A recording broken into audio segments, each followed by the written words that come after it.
All right, this is Oh, yeah. test number one with Dennis. Dennis, you're from New York, live from New York, right? Testing live from New York. How am I coming through? Is there any echo? Testing one, two, three. Testing one, two, three. All right, let's go right back. All right.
All right, this is test number two with Dennis. Dennis, say something.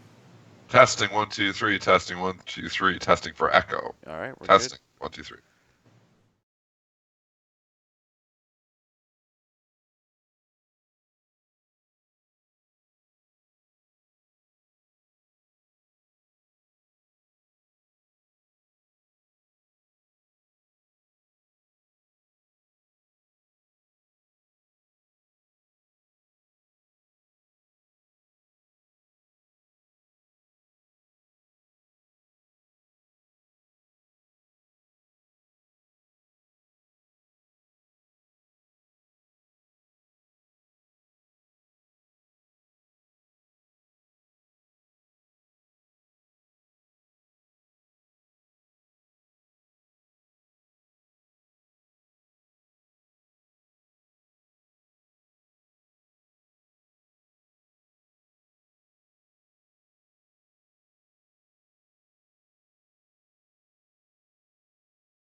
This is a test with Joel. Joel, how's it going this morning? Good. Testing 1 2 3. Testing 1 2 3. All right, let's see how that sounded.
Joel, why don't you do a quick audio test for us? Testing 1 2 3. Testing 1 2 3. Testing 1 2 3. And then Dennis, you too. Testing 1 2 3. Testing one two All three. right, very Testing good. 1 2 3. Live from New York City.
Coming to you live from downtown Detroit, this is Benzinga's Pre-Market Prep with your host, Joel Elconin. This is a volatile puppy here, isn't it? And Dennis Dick. I'm bidding a penny. I will buy the stock for a penny. With everything you need to start your trading day. Good morning, traders and investors. Welcome to this Monday edition of Benzinga's Pre-Market Prep, brought to you by Chaikin Analytics. I'm Spencer Israel here with Joel Elconin and Dennis Dick. Today's show is brought to you by Chaikin Analytics with their groundbreaking stock research tools, including the proven Chaikin Power Gauge rating and stock discovery engine. Chaikin Analytics simplifies complex investment decisions and is all presented in an easy-to-understand platform. To learn more, visit chaikinanalytics.com/premarket. That's Chaikin, CHAIKIN.com/premarket. We are broadcasting from the office in Michigan, but Joel and Dennis are live from New York. It's not Saturday night, but it is Monday morning. So Joel and Dennis, how are you guys doing this morning in New York? Who goes first, Joel? I just said, you're so used to me going first. I said, you go first. You said to me, oh, I go first. So we're doing well here, Spencer. We had a big night last night, got out in the town, did up a little bit of, we're down Times Square. Whenever I come to New York, usually I'm not in Times Square, I'm usually in the financial district. So it's nice, actually. It's the first time I've been in Times Square in probably 5 or 6 years. So nothing's changed too much, but exciting down there. We got with some traders there last night. Had some fun, and now we're here, and we're ready to make some money with you guys. So you didn't catch the Oscars, I take it then, right? No, tell us about the Oscars. Well, actually, it was on in the background. We did go to a bar, and we did have the Oscars on in the background, but I heard La La Land won. Yeah, yeah. Well, La La Land won, and then they didn't win. I thought, surely Dennis. What happened? Tell us what happened. Surely Dennis loves this. Yeah, they won. Warren Beatty and Faye Dunaway, they were announcing the winners. They announced they had the wrong envelope, so they announced the La La Land was the winner. They all go on stage. They say, "Never mind, Moonlight won. This is not a joke." So Moonlight came up on the stage, and they said, then they did the thing and the thank yous. So all the La La Land people come up. Did they do their musical when they got up there and started singing and stuff, and then they had to ask them to go off stage? Yeah, no, they didn't do any musicals like that. But, that is crazy, though. That, like, somebody's getting fired. That's insane. Can you imagine, getting the biggest award? You go on the stage, you're up there, and then all of a sudden somebody comes out and says, we messed up, you didn't win. That's the worst story ever. I feel so sorry. I hated the movie, but I feel so sorry for all those people. Yeah. It was a weird ending for sure, and not made better by the fact that Warren Beatty is like 90 years old. Anyway, let's get into the markets. S&P futures are trading a little bit down this morning. Crude slightly up, and gold slightly down about 0.1% this morning. So not a whole lot of activity on the light Monday morning. We do have a big ratings change, though. I want to start the day off with that. That is Goldman on Tesla. They are downgrading Tesla from neutral to sell. They're lowering their price targets from $190 to $185. I have part of the note here, courtesy of our friends at Zero Hedge. This is what the Goldman note said on Tesla this morning. They said that the Model 3 launch curve is a concern. The Solar City business model is unproven, and CapEx ramping significantly is driving an incremental capital raise. So they are downgrade. They see 6 month. The $185 is a 6 month price target, and they see pressure as cash burn intensifies, and the ramp of the Model 3 volumes prove to be slower and flatter than assumed in guidance. So Goldman downgrading the Tesla stock this morning. I mean, it's been an incredible run here for Tesla. You know, we've talked about it on the show. The stock was $185 just 3 months ago, and then it runs all the way to $280, basically straight up with really no big pullback in there. Now, obviously, you've got a significant pullback. You know, the stock goes down there last week, and now you get some analysts coming a little late to the party. But again, there's just so much air here below. It's hard to say, okay, at 250, you know, it's got to bounce here. It's already down almost 30 points or over 35 points from where it just was last week. But there's just, the thing ran up over 100 points here in the course of 3 months. So, if you're thinking about a 50% retracement of the move, you start thinking down there around 230. But, it's a tough one. Like I've always struggled with Tesla because I'm still a little bit of a valuation guy and I can't wrap my head around the valuation on this thing, even though, Musk, we love Musk, he's an innovator and everything, but valuation just an issue here for me. What was the prior rating that they had on Tesla? Yeah. They were neutral, I think. Neutral. You see, I have a little bit of a hard time with this one because they've kind of been dragging their feet the whole way, right? And then this thing's run up to 283, and now they're bumping their price target up. So to me, but they went to sell here. They went to sell. To me, it is. I mean, they're still behind the curve. I mean, this is still $75 above its its target. But I'll just give you the short term technicals here, and this is interesting. We're at a whole number, 250.05, and we're just holding it steady. We're not bouncing, and then y'all can look at your dailies, and you can see there's a bunch of lows right under 250. So you get a little bounce off 250, you might get a rally. I just don't like the way it looks under 248. You got to air down to 240, and you can just look at the dailies. A lot of air, 240, 230, but 250 may get some short covering if you can get above that. I mean, this is the most notable ratings change really of this morning. You see every. What else you got there? In ratings land, I mean. Yeah, talk ratings land. All right, we're not in La La Land anymore. We're in ratings land. Yeah. Okay, that drug won't get old for that. After last night, that won't get old for a while. All right. Carnival Cruise Line upgraded this morning from Argus from hold to buy. They announced a $64 price target. Let's go over to CCL there. Looking at the chart this morning, this is again from Argus Research, an upgrade. Stock flat for the most part. Yeah, actually, no. CCL actually trading in the red here now, so it's not getting a lift on this. Sometimes I notice Carnival Cruise Line doesn't respond well a lot of times to ratings changes, so I'm actually not that surprised. But the chart sets up okay. I mean, the stock's up near the 52-week high, so relative strength is still there, but it's not a huge mover. I mean, if you look even in the last year, we ran up $10. So it's not a stock that's going to run up 3-4 points on an upgrade. Sometimes this upgrade on this thing only worth 30 or 40 cents. Obviously, right now it appears to be worth nothing because the stock is trading in the red. Joel, what do you think on the technicals? A little, closed on its low for the session at 56.03. So just keep an eye on that. See if you can get into the 56 handle. I see what was a tight range on yesterday. So if you're, if you're an inside day trader, maybe take it if you get through the high. But do you know who's really happy about the Academy Award thing? No. Who? Paul Harvey. No, Steve. Oh, jeez. Steve Harvey. Joel messes up the names. Joel messes up the names. Oh, man. Okay. Steve Harvey's happy about that. Yeah, of course.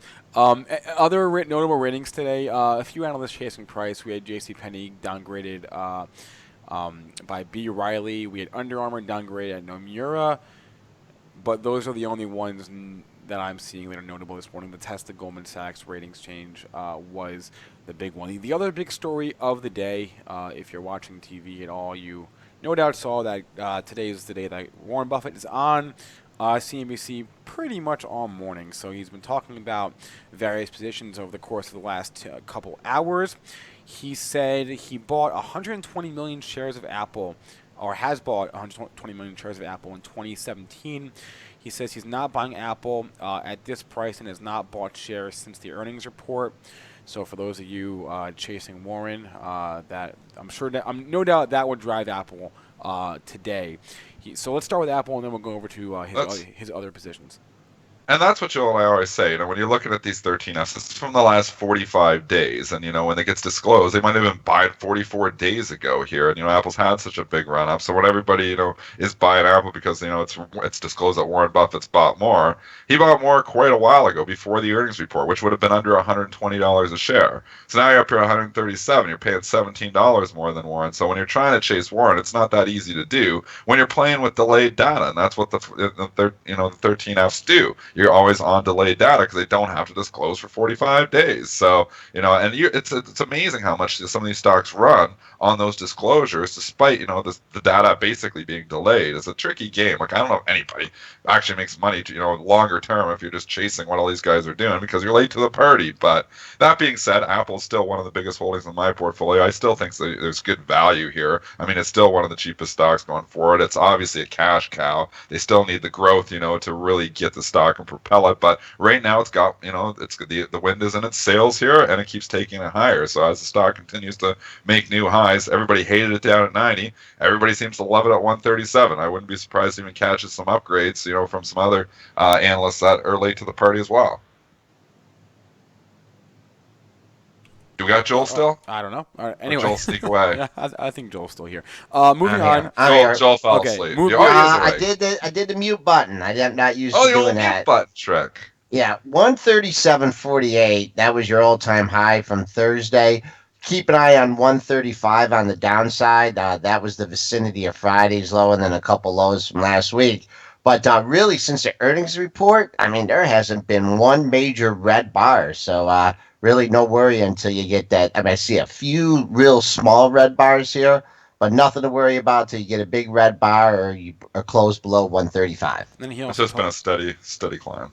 He also talked to airliners, said that his position is about the same as it was in the 13F filing. He prefers not to go over a 10% stake, so he's just about at that in the airliners, and talked a lot about obviously how he's historically not a fan of the industry as a whole. Very interesting discussion. Also talked about self-driving cars. So that'll be a negative for auto insurers. So looking at ALL and PGR this morning as well. I'm not seeing a whole lot of change in either of those two. I don't know how new or how much of a revelation those comments really are. But that's basically the roundup on Warren Buffett this morning and what he has discussed on CNBC. So always nice to hear from Warren.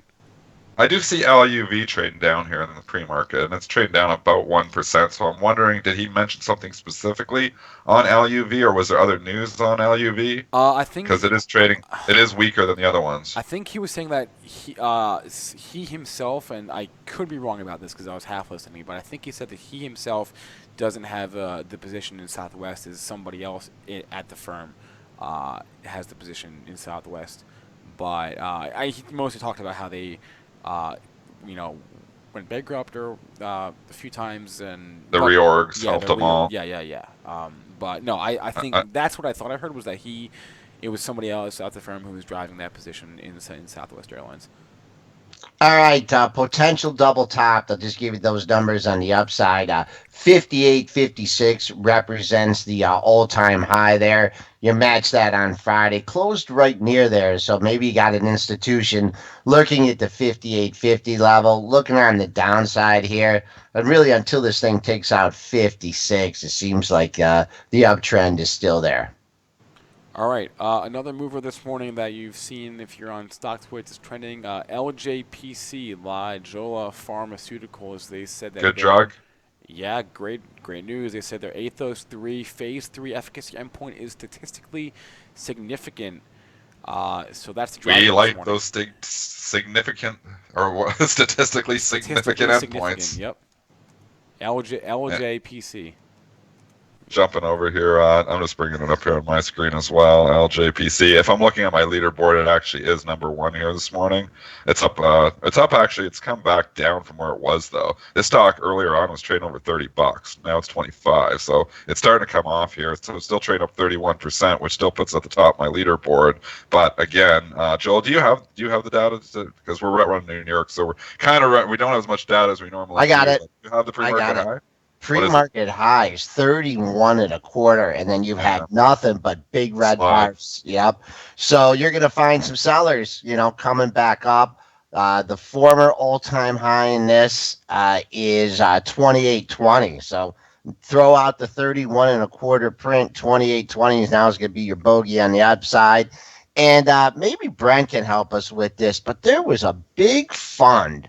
I mean, this is even going back to when we were in the old office, and there's one shareholder, I can't think of what the name was, but they just bought the living daylights out of this. Maybe you guys want to track that down for a potential article. They had a huge stake. I don't know if they've ever unloaded anything, but man, I wish I could think of the name of it. But I know there's a big player in this one.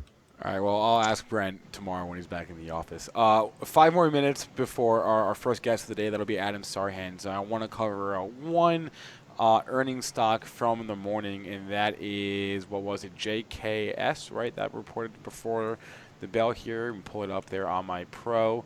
Yeah, Jinko Solar reported. Oops, let me get.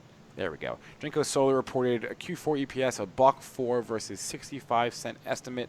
Revenue $737.6 versus $715 million. That may not compare, however, but looking at JKS here on the chart, let's see what they're up to this morning. Looking a little gappy.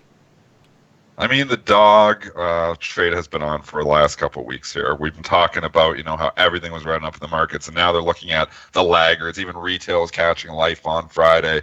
Some of your other stocks that have been, out of favor have been catching life, and some of these smaller solar companies were out of favor all year, and they're catching life here as well now, just in the last couple of weeks. So now you get a pullback here. Just a little bit of disappointment, but again, I think there's a lot of people who maybe, were caught by a little bit off guard by the run up in this last week. So I wouldn't be surprised if you do find people that actually are bringing in, especially if you're short it, looking to come back, maybe buy the stock on the pullback. All right, I see the pre-market low at 1575, and we got a little bounce in that into the 16 handle. Just line up your dailies here, and you'll see you had a couple lows under $16, going back to a little over 2 weeks ago. So 1580 to $16 coincides with the pre-market low of 1575. You guys. What about the other earnings stock? Go. Oh gosh, go. Okay, yep. Let me pull up. Let's talk go. All right, Go reported this morning Q4 EPS of a 34-cent loss versus a 46-cent loss estimate. Sales $159.99 million versus $152 million, so they beat on both numbers. And this is the company that charges me like $20 when I'm on the airplane for internet, isn't it? Yes. How do they lose money? I'm paying $20 for internet. How can they lose money on that? Because no one likes them. I don't know. I don't like them. What's the alternative when you're up there? Because I never find any alternative. I wish I could, but when you're 30,000 feet in the air, it's difficult to find service up there from your normal providers. So I don't know what the alternative is when you're flying. Maybe this is not enough people that fly, I guess. Long consolidation period, and you're getting a nice bump over $10. Let's see if anybody wants to get out of this thing in double digits. Pre-market high stands at 10.25, not backing up. 10.20 was your last trade here. That's your last print. Looking on the dailies, you did have a couple highs in the $10 handle. 10.50 looks like a big number. This one, was it a year or two ago when American Airlines or Delta cut them or something? I remember that. Remember that? Yeah. I mean, it's just a lot of competition in this space, but 10.50 to me, nice number on the upside if you get up there. That was a high that you had in December. Question from Gamecocks in the chat. What do we think about Teva? Let's go take a look, because this is one that was on my radar, actually, for my long-term investment portfolio. Just looking Teva here, it's $35. So again, it fits that bill. This has been a dog all year, and it's one of those that has been showing life in the last week as the market has started to, it's weird to say comb the ditches, just trying to find the laggard, something that hasn't run up already because you're chasing everything else. And Teva fits that description here as well. Little pullback here the last couple of days from just where it was trading. So I think the low, maybe obviously it's just a guess, but I think the low is in. So I think you saw it when they washed out there in the pre-market that one day or in the after-hours session when they had that news. I can't remember, goldfish memory on me, but the news just from a couple weeks ago there when the stock actually got down to $30. And then it rallied hard that day and went all the way back to 35. So when stocks start rallying on bad news, it's usually a sign that, the bottom is at least close to being in. This was a sector, Mike, Yusko liked. He said they thought it'd been a little bit overdone. Good resistance over 37.50. That was your high last week. A couple other highs at the end of December. What I'm going to try and do on this one is look at the low of the move, try and get a 50% retracement here. We've gone from 32 to 37.5.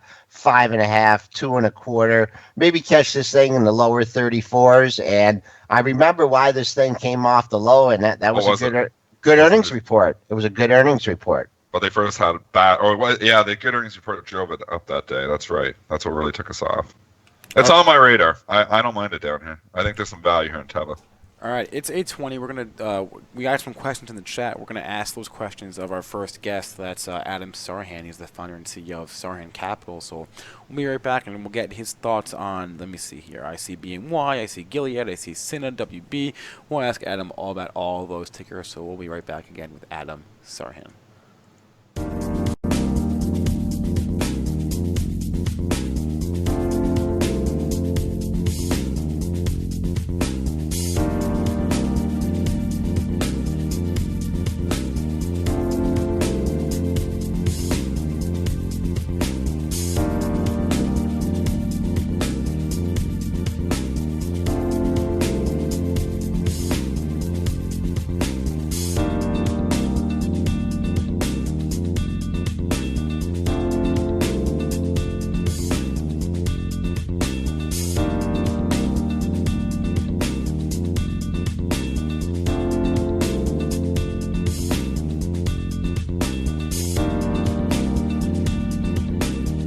All right, welcome back, traders and investors. This has been Zynga's Pre-Market Prep, brought to you by Chaikin Analytics. I'm Spencer Israel, here with Joel Elkanan and Dennis Dick, who are calling us live from the New York Traders Expo in Times Square. And then we're also on the line now with Adam Sarhan. He's the founder and CEO of Sarhan Capital. Adam, how's it going this morning? Excellent. How are you? We're doing pretty good, pretty good. Let me get your thoughts on some of these tickers that are being thrown out in our chat right now. Somebody asking about levels in BMY and Gilead. So let's start with BMY. What are you seeing there, if anything? Sure. So first thing, let's put some context in the move. Last week, I wrote an article on Forbes.com for BMY. Basically, Carl Icahn, the activist investor, everyone's familiar with him, took a position in Bristol Myers. And there's other activist investors, Jana Partners and others that are involved. The board had a shakeup. They sold they moved some of the directors around because the activist investors just weren't happy with the stock's performance. And when you go back and look at BMY, for example, look at August of 2016, which was about 6-7 months ago, you had a big gap down in the stock, massive volume. The stock closed the day before at 75, opened up the next day 61. So you've got a situation here where the stock was under pressure. In the next several weeks, it fell all the way to the mid 50s. And then at the beginning of October, the stock gapped down again and it closed 55. The next day was in the high 40s. So tremendous amount of technical damage in BMY. It moved sideways for the next few months, a small gap up in November, nothing meaningful, moved sideways, and then again for the third time in 6 months in January, the stock gaps down and gaps down big. It was January 19th, closed at 55 and change, opened up the next day in the high 40s. And then it fell all the way down to 47 and then has since rallied back on the news that they finally took action, shook up the board, and Icahn is now involved, has a 10% position, or not, excuse me, has a position, not a 10% position, but has a position, and he's known to go as aggressive as 10%, if not more, in some of the stocks where he really believes that he can extract value. So there's a lot of rumors going on now that BMY is going to be either sold, broken up, or acquired. And it's one of the situations where if it sells some of its key holdings, great. If it gets acquired all out, fantastic. If it's broken up and you can extract shareholder value from it, like what he did with eBay and PayPal, fantastic. The point is that shareholders tend to do well when a guy like Icahn's involved. Not always, but most of the time they do well. But either way, technically, the stock has a tremendous amount of overhead resistance or supply, and the 50-day moving average isn't really relevant in this case because there's so much damage. But I would say the recent lows of 46.01 from January would definitely be support. If that level is broken, look out below. And on the upside, the 200-day moving average is the next level that I'm looking at, which is 62.47. And what about Gilead Sciences? They got approval for a drug there in Canada. I think it was last week or the week before. What do you see now in GILD? Yeah, so Gilead's another was a former strong stock. Biotech had a massive rally from 2009 all the way up until 2015. In the summer of 2015, they hit a wall. And it's perfectly normal because it got very frothy. You've got bubble type experience. I mean, I called it outright a bubble in biotech at the end of 14 and into 15 because you saw biotech spent with no sales, no earnings, go up with market caps of billions of dollars, right, and go up several fold in price. That type of speculative mania isn't consistent with strong, healthy markets. It's consistent with with bubbles, and at the end of a bull market, and that's exactly what we saw in biotechs. Gilead hit a high of 123.37 in 15. That was the all-time high. And then it fell hard, like other biotechs. The poster boy of all these biotechs that imploded, of course, you've got that guy, Kelly, the crazy guy, but VRX, Valiant Pharmaceuticals, who, interestingly enough, reports earnings very soon. So you've got a situation here where, I believe it's tomorrow they report earnings, VRX. But Gilead has been falling from that high in 2015 of 123.37 all the way down to where it is now in the high 60s. It's trading at 69.94. That's where it closed. So you've got a situation here where many, many, many months stock's been declining. You had a big gap down with heavy volume back in April of last year. And the 50-day moving average for Gilead has been resistance, meaning it's been the ceiling, not support.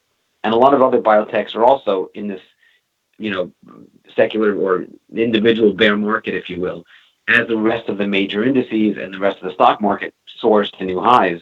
But Gilead specifically has been under a lot of pressure. So the first key level that you want to see is Gilead get above and close above the 50-day moving average, which in this case is 72.06. The next important level is that 200-day moving average, which is 80.52. So for round numbers, look at $72 a share and then look at $80 as the next two areas to watch. Because if it can break out and get some upside volume, great. If it can't, good night, Irene. Just a few weeks ago, they reported earnings and the stock gapped down again on monstrous volume in early February. So you've got a tremendous amount of downward pressure and really the middle of 15. Adam, general question here, Dennis Dick. General question, just with your own investments and trading strategies there. How much do you weight? Because obviously, you're a big technical guy, but how much do you look at, from a valuation perspective on something like Gilead? Because obviously, maybe when it's getting frothy up there at 120, from a valuation perspective, but you look at the thing trading at a 7 or 8 multiple there. Do you think like there's a floor at a certain point in time because value investors typically will start to come in? Yeah, that's a very good point. So yes, the answer is absolutely yes. I talk technicals on the show, but I do incorporate fundamentals. There's no question. Valuations are exceptionally important. Now, the problem with making a decision solely on valuations alone and dismissing the other pertinent information like the technicals, or I'm very big on psychology as well, is that the timing of it really could throw you off. So if you make decisions based only on valuations, and a stock that's quote unquote even a market that's undervalued can continue to get a lot more undervalued before it bottoms and moves higher. I don't want to be involved for that whole stretch to the downside. Arguably with Gilead, for example, with the PE ratio now at 7, it's been under 10 for months, right? 15, 16, 17 is the quote unquote the average for the major indices right now. You've got a little bit higher, it's in the low 20s. But on average, if it's below 15, it's an undervalued stock, all things being equal, right, in a healthy bull market. Okay, this is half of that. But you could argue that Gilead, when it had a multiple of 12, was undervalued. 11 was undervalued. 10 was undervalued. Now with the multiple the PE, is at 7.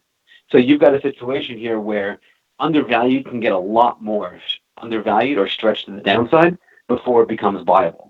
So for me, it's definitely on my radar. I'm bullish in general of biotechs longer term. In the short term, I don't like the way they're trading. A few of them are acting well, like INCY, for example, Insight Pharmaceutical, very strong action, and it looks great. Now, valuations on the other side, too, that it's important to note, can get stretched to the upside as well. So if you look at stocks right now, for example, as an asset class, valuations are getting stretched to the upside. That doesn't mean the bull market's over. It just, you have to be mindful of the fact that, okay, we've got to just check that box that it's no longer an undervalued stock or an undervalued asset. Something like gold and silver, for example, I argue, are one of the most undervalued assets in the world right now. Why? because valuations are stretched to the downside. One, really commodities as a whole, to be honest with you, but specifically metals. Two, you've got sentiment stretched to the downside in metals. Nobody's bullish on metals. Three, it's an alternate currency, meaning you talk. Every major government in the world wants their currency lower. You've got chaos going on in global currency markets. Even today, the British pound fell because now Scotland wants to have a referendum. In France, Le Pen, they're having an election soon. They want to get rid of the euro and go back to the franc. And if they leave the euro's toast. So where does money go? It's not going to Bitcoin because Bitcoin gapped down 20% in a day just because an official from China said something that the market didn't like a few months ago. So it's not going to Bitcoin. It's going to gold and silver. So those are three. Then the other reason, too, that gold's very attractive at these levels is that you've had a 3 or 4 year bear market, 5 year now bear market in gold. It ended, in my belief, early last year. And it's now in the beginning phases of a new bull market if it can get going. So you've got a tremendous amount of, from the valuation standpoint, the perfect storm, if you will, was last January and February, a ton of money, just a ton, was thrown at commodities because it was like, okay, and then the last final point on gold, just to finish the thought, is that inflation is a good hedge against inflation, right? And Trump's pro-growth policies are going to spur inflation. It's a foregone conclusion that inflation's around the corner. Okay, well, how do you protect yourself from inflation? You buy metals, right? Gold and silver. So those are the reasons why, from a valuation standpoint, that lines up my thinking and says, okay, now you've got multiple reasons. It's not just a PE of 7, but there's multiple things going on to cause big investors to want to get in. And then the technicals line up and think, okay, now we can get in, and boom. And the psychology plays a big part of it. Remember last January when I was in the show, everybody was bearish on stocks last January and February? And what happened? Since last January, February, the S&P's up 30%. It's a massive rally. This year, it's almost like the exact opposite. Adam, before we let you go, I just wanted to ask you about some other Trump stocks. And Sure. You've had X get over 40, pull back a little bit in the financials. Just give us some quick comments on some of the Trump stocks. Sure. So the financials itself, they remain very strong. Look at the XLF, for example. You got Goldman Sachs, JP Morgan, even Wells Fargo with their whole scandal back in the summer with its big account. The stock is now back above that level. Interestingly enough, and no one's talking about that. So the fact is that in the short term, even the regional banks are doing very well. A lot of money is flowing into these areas for many reasons. And by the way, you've got a perfect bullish storm, if you will, since the election for these financials. Because you've got the interest rate concept. As far as rates are going higher, they make money. The economy is going to grow. Money goes to financial centers, and the list goes on and on. But as far as the financials are concerned, they act very well. The other areas that do well under Trump, the transportation stocks, IYT, look strong. The materials, the XLB, looks very strong. Steel stocks, SLX, had a very strong rally over the last year, since January of last year, February of last year. So for the last 12 months, these stocks have been, SLX is a symbol there, very, very strong rally. And overall, the market's giving Trump the bullish benefit of the doubt. And for now, that's all that matters from an investing standpoint. If and when that changes, we'll change accordingly. But for now, the market's definitely giving Trump and his team the bullish benefit of the doubt. We've been on the line with Adam Sarhan. He is the founder and CEO of Sarhan Capital. Adam, thanks so much for hopping on this morning. We will talk to you again soon. My pleasure. Thank you. All right. One more minute now until we get our next guest. That's Tommy Lackey of Relativity Capital Advisors. Dennis, do you have a quick and balanced look, or can you get that? I don't have the data because I'm running a little bit of a skeleton operation, obviously, out of New York City, so I don't have my balanced data with me right now. But you know what stock I wanted to talk about, if we just got a quick minute? Sure. Icon Enterprises, IEP, because late Friday night, it was announced that Carl's bought some more of his own stock, which, I find interesting. And it was actually trading up Friday night, Joel. If you look at the after hours, it was trading up to 56, 57. It has not made a trade here this morning, IEP, but we haven't talked about this one for a while. Obviously, you can get on board. You can trade with Carl by owning his stock, IEP, but there's always the issue of it trades significantly above the net asset value. Last time we looked at it, the NAV was kicking around the low 30s, and here the stock's at 55, so you pay quite a bit of premium to basically invest along with Carl. But what are your thoughts here, technically speaking, IEP? Looks like you had a little retracement off the low. I'm taking a look for short-term traders at pre-market high. We're not trading off far. We're actually at it at 57 bucks. Looking on the daily charts, 58 was your high from last week, just under 58. So if you're looking for another target on the upside, but once again, Dennis, you've been talking about the net asset value of this since that stock hit nearly 150, and that's when he was on the Twitter sphere. I think that's when he had his original Apple stake. So, man, a relative performance is not good for IEP. He's had a rough little while, Uncle Carl. So, everybody likes to invest along with him. You see the big pop in Bristol Myers, but he's been having a rough go of it as of late. Yeah. So, and I think someone's saying IEP. Yeah, the IEP reports earnings. Good call, Dr. J, and also Adam mentioned Value, and they report tomorrow morning, VRX. All right, time for our next guest of the day, Tommy Lackey, managing partner and portfolio manager at Relativity Capital Advisors. We'll be right back with our good friend Tommy.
Welcome back, traders and investors. We're on the line with Tommy Lackey. He's the managing partner and portfolio manager at Relativity Capital Advisors.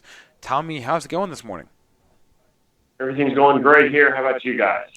Things are going pretty good. They're going a lot better for us than they were at the end of the Oscars last night. So, looking at your nitrous scan this morning, I see a lot of familiar stocks. I see Walmart. I see Ulta.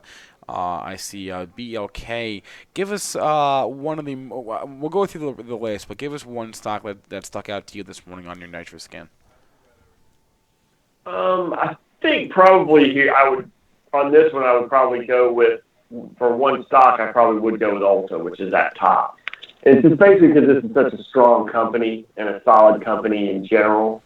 It had some issues mid last year, and you call it issues when you look at the daily chart, but when you go back and look at the weekly chart, it's still a pretty solid uptrend, and it looks like it's about ready to continue that again. Obviously, it's a stock that's pretty high priced, which actually gives some benefits because you don't tend to have as many small traders coming in and out of stocks up in those areas, so a lot of times the action in those does tend to lean more institutional. What about BK? You said that's flagging out of the old range with a lot of volume in this area. Give us some more thoughts on BK. Yeah, and this is going on a lot in the banking area in general. Is we had a move up recently, and then it's kind of moved sideways for the last week or so. A lot of the regional banks are actually, after their pullbacks in early January, a lot of the regional banks are now right back up their highs. This one still has a little bit to go, but it's above all the important moving averages. And if it can move over last week's highs, I think it can at least test those January highs up in the high 40s and potentially have a breakout from there. Because if you look at the weekly chart, that pullback, the back test was almost perfect on the previous breakout from last October.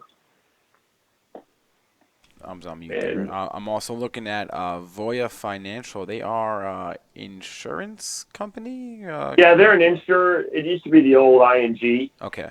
And basically what they did is they spun off, I believe this is the financial services side of ING or something to that extent. But again, similar scenario to where you have it flagging right underneath flagging. This one actually is above the base. It had a 2-month base at the end of December and January of this year, broke out of it, and now it's kind of flagging / back testing it a little bit. As long as it holds this area, short-term guys could trade against somewhere around 40. Let's see what that number is, 40.80. But longer term, guys, if you wanted to let this one back test a little further, you could do the low of that range, which really isn't that far, at around 39. So this is a pretty decent one with financials kind of waking up and has the potential, if interest rates do start rising, for that to help its books as well. What time frame are you looking at here on your charts? You're looking at a 1 year chart? My charts are adjustable. I use eSignal, so I can adjust the time frames back and forth. So I don't do a specific time frame because of the fact that I want the pattern more than I want the time. I've never been good at time frame investing as it is. So I look as far as until I see where the pattern is in that particular time frame, whether it be daily, weekly, or whatever. And that gives me a better idea of where the patterns are, the volume pockets are, things like that, as opposed to having a fixed date chart that could, one more month on a year chart could make all the difference in the world. Gotcha. Let's keep going down the list. What about Mallinckrodt, MNK? MNK is one that I found pretty interesting. It's more of a basing play. And as you can see, it based a lot of late 2015, 2016, tried to break out and then failed, and then it went down to new lows, but it's coming right back up beneath that underside of that previous range.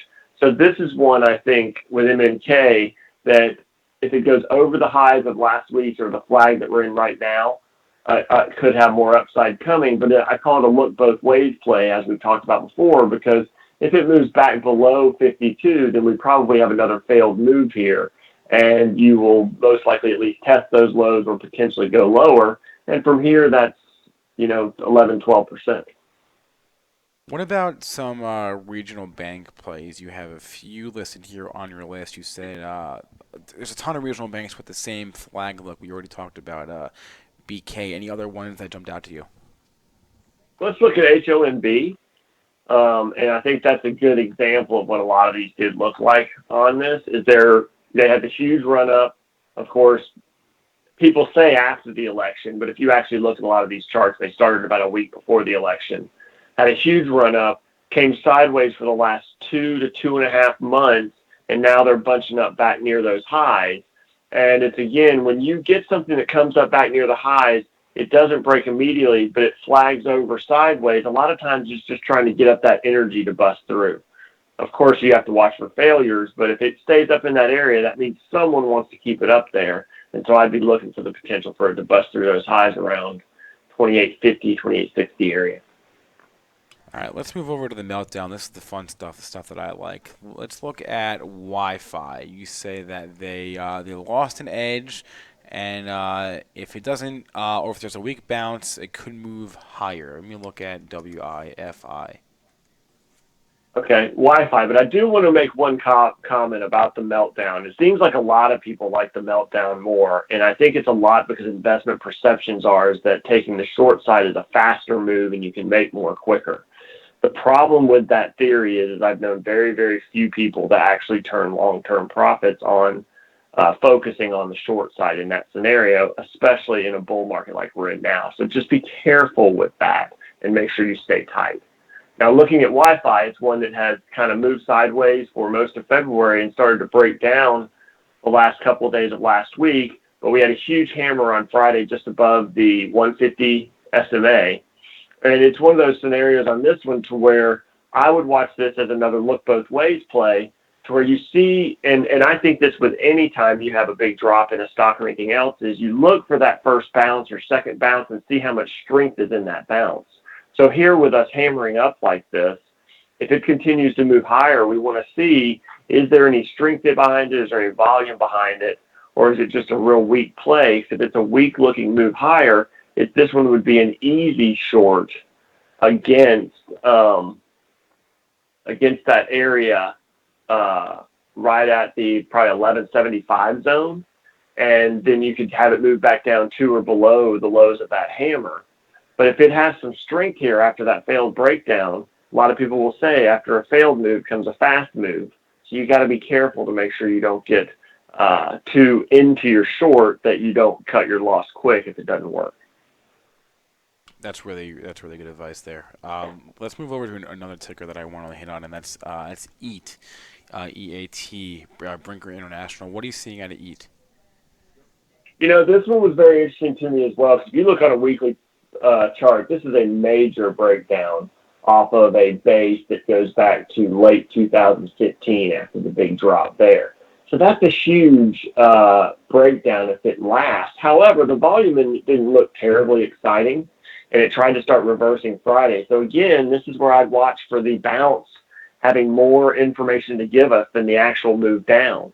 So as we bounce back up here to this 44 level, we watch very closely again to see if it's a weak bounce, weak volume, not a lot of vigor behind it. And then you can short against that level and probably put your stop up if you're a longer term guy around 48. If you're a shorter term guy, you could probably be around 40. I'm sorry, not 48, 46.50, 47. If you're a shorter term guy, you could probably put it around maybe the top of the Wednesday's candle, I believe it is, where it started having that big candle down, which would be around 45. But if it does go over those levels, you might be done with this downtrend, because again, you have a failed breakdown if it moves back above that level with some vigor. And it could probably retrace 50%, as Joel likes to talk about a lot of this last leg down, which would put us in the 50 range. Rob Hood in the chat wants your thoughts on NWL. NWL. Yep, Newell. A lot of chatter about that the last couple of weeks. It looks like a great base coming out, and obviously strong volume on Friday. Give me half a second if I'm correct. I believe there was also some, let's see, there's been some notable option stuff in it, and Friday there was a decent size buy up above these levels. Or no, actually, it was an in the money or purchase around the 46 calls. So someone believes that the downside in here is limited for now, and your volume footprint on this breakout is pretty good. So if it can hold it the next probably 2 days, I think we probably continue to head higher. And then last one, and this is also from the chat. We'll let you go, Tommy. VTR. Okay, VTR. Oops, it pulled up the wrong thing. Hold on, And that's Ventus Inc. I'm not really sure what these guys do, honestly. Yeah, me neither. So I don't really care. Again, it's a great long base. It looks like it came out of it Friday, pretty heavy. If you look at this one, the on-balance volume's pretty strong, moving above the cloud, the daily cloud on this one, and starting to kind of wanting to run that right side. Now, 40 or 68 or so looks like your next decent 67, 68 resistance. However, that's the same thing as the last chart I didn't mention, is that you have two longer-term moving averages, the 200 and it looks like the 150 on both of these that are still above them, so that might cause a little bit of friction there, and you got to watch how it acts before it gets to these higher levels. All right, we've been on the line with Tommy Lackey. He is the founder and managing partner and portfolio manager at Relativity Capital Advisors. Tommy, thanks so much for hopping on this morning. We'll talk to you again next Monday. All right, thanks, guys. Hope everybody has a great week. All right, that's Tommy, one of our favorites. And then, Dennis, you were just mentioning, and you and I are on the same page because you want to discuss Nvidia's price action last week. What exactly? You said it wrong. Oh God, you said it wrong. You're right. I'm Joel's sorry. Contagious. I'm sorry. It's Nvidia. I apologize. Just think like the alphabet. Nvidia. You're right. Nvidia. You got me. Let's talk though Friday's action. So obviously, you had the big 2-day sell-off there with the analysts with the double downgrade trick from Nomura and BMO Capital, and then you saw, the follow through there, as you saw the director there was Friday morning had sold some stock as well, and they really hit this thing under $100. Probably took out all the stops that were sitting there at $100, and the stock went down and bottomed there just in the $96, $97 area, but then. The big pop and the big driver for the comeback was left there from Citron, obviously coming out and saying that he had covered his Nvidia position. He was the one that originally started the sell-off when Nvidia, and I'm saying Nvidia, got up to $120. He came out that day with his tweet, said they were short, put the $90 price target on it, and the stock really hadn't got back up to that level since. Now, obviously, he's covered the position. So left is, and left is, you talk about movers. There's probably none out there that are almost bigger than left here now. When he comes out, it says he covers. That was your catalyst, and that kick-started the buy the dippers, and they've come in here now. And you wonder here now if 100 doesn't come the bogey where people start buying in again. We saw it before. It did break down through it on Friday, but got quickly back up over it thanks to left. And now I think $100 is your big bogey on this stock. Yeah, and the upside here, I'll look at the 50% retracement, and that brings you from 120.92 to that 95 and change low. That takes you up to the 108, 109 area. There's also a gap there, also a psychological level 110. So that's what I'm keeping an eye on. You recoup there, you get back up, fill the gap, hole 110. I think you go back to an all-time high. Longer it takes to do that 50% retracement, I think you're going to get some more selling pressure, but you're going to have a lot of people trapped in this thing now that really bought it since the beginning of the year. So a little bit of overhead supply as you get up where they're back towards the 105, 110 area. It gets a little tougher sledding. And I just put a link to Joel's article he wrote over the weekend there about what's next for Nvidia. What'd you write? Give us the Cole's notes on that article, Joel. What's next?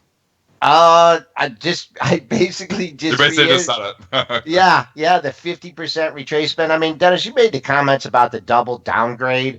I mean, two mid-tier firms really knocked that thing. It was the perfect storm. Left came in, so it's in the news. So now it's just going to have to, trade on its technicals and just see if you can recoup that 110 area. But big move in it last week, and now we'll see what it looks like on the rebound.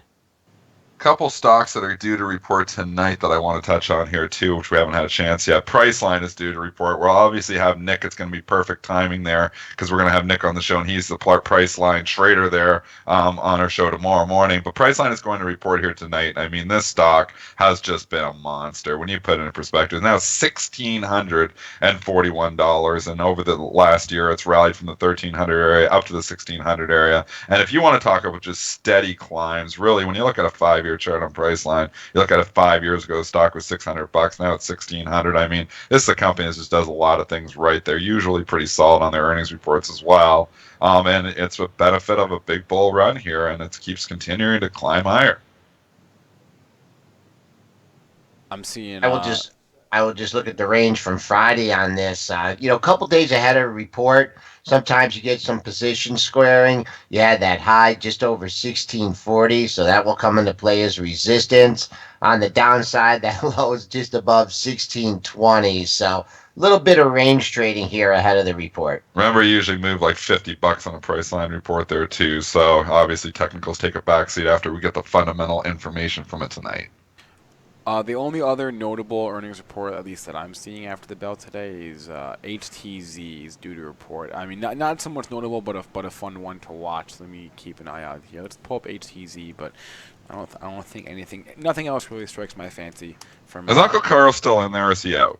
No. I never remember. He was in there at one time. Do we know if he's still in there? No, I think he's out. I can double check for you, but I'm pretty sure. If anybody knows, I wonder if he's still in there anyways, because he's one that holds on. But, this thing had a little bit of a reorg. It had the lift, but, as of now. Yeah, I lied. He's in it. He actually increased his stake. He's still in. He increased his stake. He's like that, man. When they start going, he buys more. Yeah. He's up He's got that strategy. What's the strategy called, Joel? When it keeps going down, you just keep adding to it till it comes back.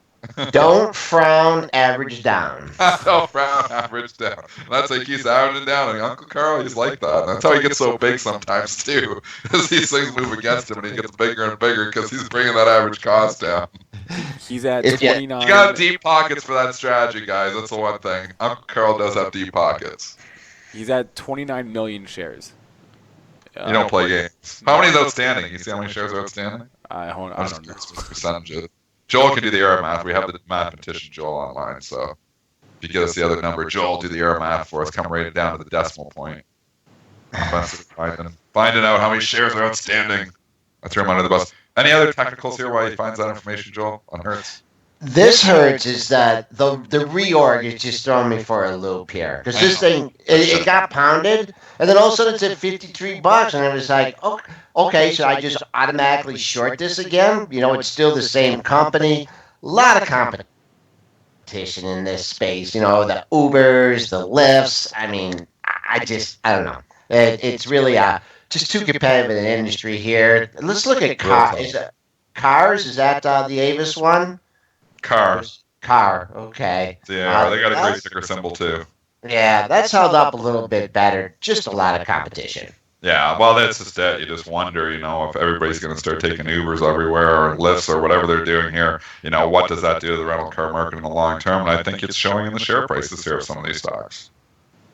Let's actually, I'm not gonna find the number. I got 2 minutes. Okay, forget it. It's not that I'm important. not. We know he's a big piece of it. Yeah, I'm not finding that. All right. Looking, just going back to our ratings calendar, and I'm not seeing anything else notable this morning besides the ratings we already discussed. There was one thing I wanted to bring up, and now I'm not remembering what it was.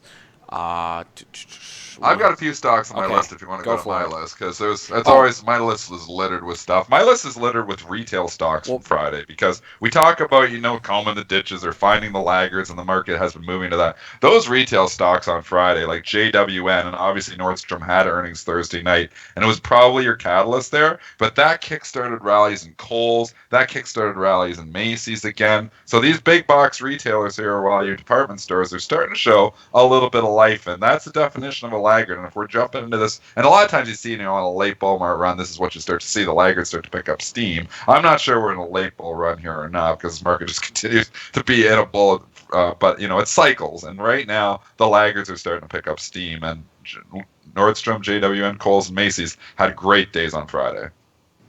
Just looking at the JW Nordstrom, knocking on a big level here, 47.50. I think that's when it gapped down on the Macy's earnings. Now trying to recoup that level. So above 47.50, things open up. Maybe you'll see the whole number 50.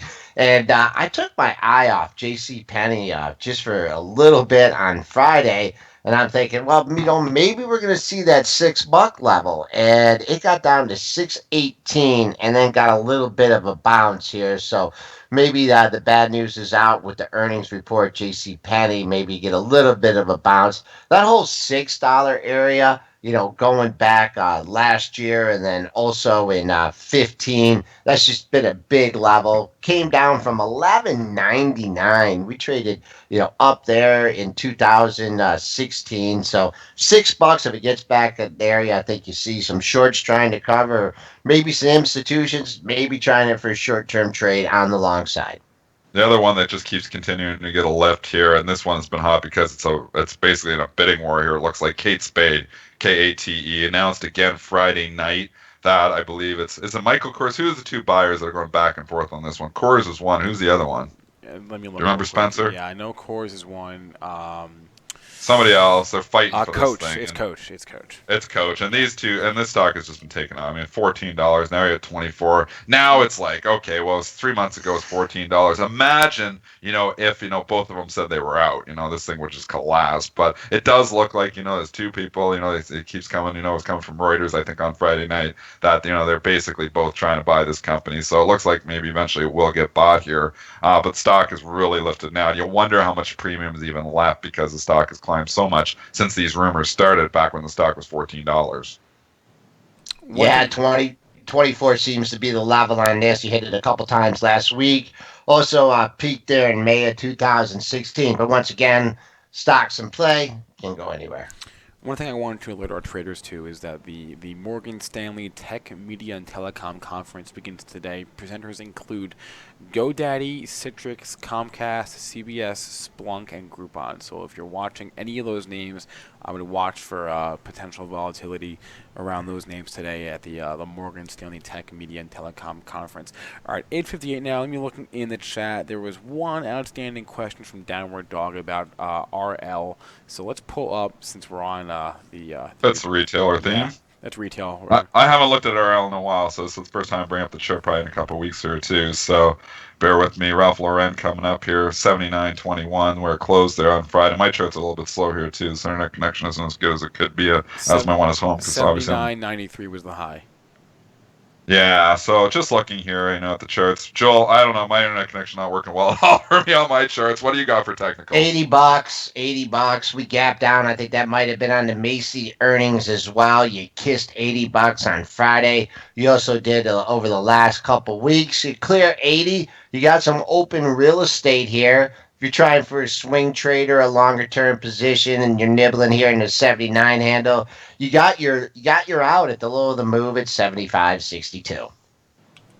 All right, that is it for us today. Hope you enjoyed.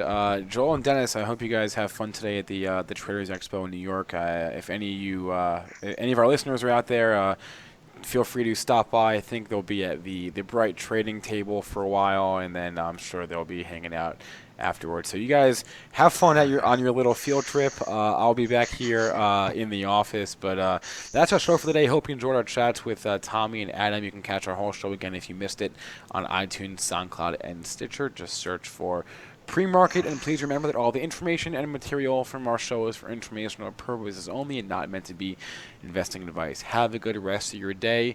Everyone, we'll be back with you tomorrow.